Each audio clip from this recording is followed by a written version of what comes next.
तुमच्या आयुष्यात सगळं ठीक असताना सुद्धा तुमच्या मनाला शांत बसता येत नसेल, तर ही रील शेवटपर्यंत बघा. प्रॉब्लेम कदाचित तुमच्या आजच्या आयुष्यात नाहीये, तर तो तुमच्या पास्टमध्ये आहे. एक स्मोक अलार्म इमॅजिन करा. आग लागली की तो वाजतो आणि तुम्हाला प्रोटेक्ट करतो. पण आगच नाहीये आणि अलार्म तरीही वाजत राहिला तर? काही काळानंतर तो तुम्हाला आवाज नॉर्मल वाटायला लागतो.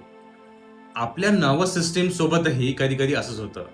पास्टमध्ये repeated stress, rejection, fights, uncertainty experience झाली, तर बॉडी शिकते, रिलॅक्स होऊ नकोस. Something might go wrong.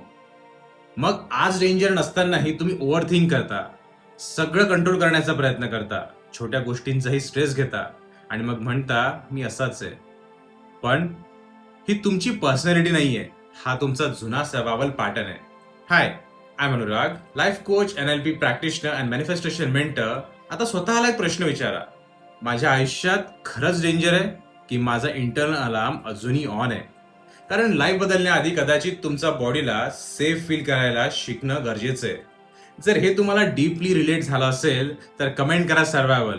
आणि हा पॅटर्न तुमच्या लाईफमध्ये कसा काम करतो हे समजून घ्यायचं असेल तर फॉलो करा.